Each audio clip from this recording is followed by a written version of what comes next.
আচ্ছা, আজকে ডেটটা ছিল 15ই ডিসেম্বর আর আমার লোকেশন ছিল সিউড়ি বড়বাগান নারায়ণ অনুষ্ঠান ভবন।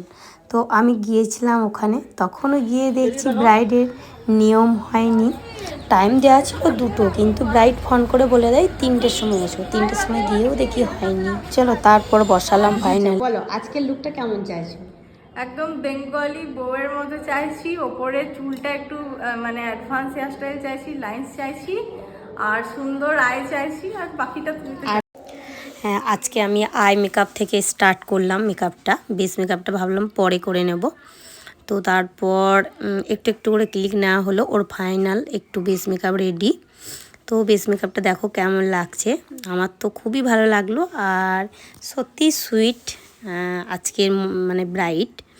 তারপর ওর চোখে একটু আমি কাজলটা একটু ব্লেন্ড করে নিচ্ছিলাম। তো তারপর ফাইনাল লুকস, তো ওকে টোপর টায়রা টিকলি সমস্ত কিছু পরিয়ে কমপ্লিট। তো দেখো কত সুন্দর লাগছে আজকে ব্রাইডকে। আর তোমাদের কেমন লেগেছে এই লুকটা একটু জানিও। আর যেটা হচ্ছে যে আমাদের আরও যারা ব্রাইড বুকিং রয়েছে, তোমাদের কাছে একটাই রিকোয়েস্ট, তোমরা একটু তাড়াতাড়ি বসবে, ঠিক আছে? তাহলে আমি সুন্দরভাবে তোমাদের এইভাবে সাজাতে পারবো।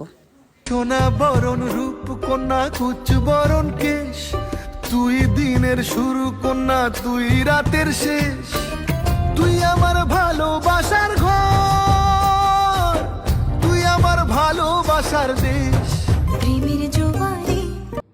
আর সেকেন্ড একটা ওয়াক, সেটা ও দিদি পার্টি মেকআপ করেছে। পার্টি মেকআপ করে দিদি ভাইয়ের কাছ থেকে রিভিউ নিয়ে নেবো আজ। আমার কাছে পার্টি মেকআপ করে খুব সুন্দর লেগেছে, আর এই সাজটা আমার খুব পছন্দ হয়েছে। কত ফোনের মধ্যে করেছি বলো? খুব অল্প সময়ের মধ্যে, ভীষণ অল্প টাইমের মধ্যে 30 মিনিটের মেকআপ। হ্যাঁ হ্যাঁ হ্যাঁ। তারপরে আর বোনের ব্রাইডাল করেছে, ওকেও খুব সুন্দর লাগছে। ও খুব মানে খুব অল্প সময়ের মধ্যে করেছে। আর তন্দাদের কাছে সেজে আমার খুব স্যাটিসফাইড। তো তোমরাও চাইলে সাজতে পারো। Thank you. আর ভিডিওটা কেমন লেগেছে, যদি ভালো লেগে থাকে তাহলে লাইক কমেন্ট শেয়ার অবশ্যই করবে, ঠিক আছে? চলো টাটা।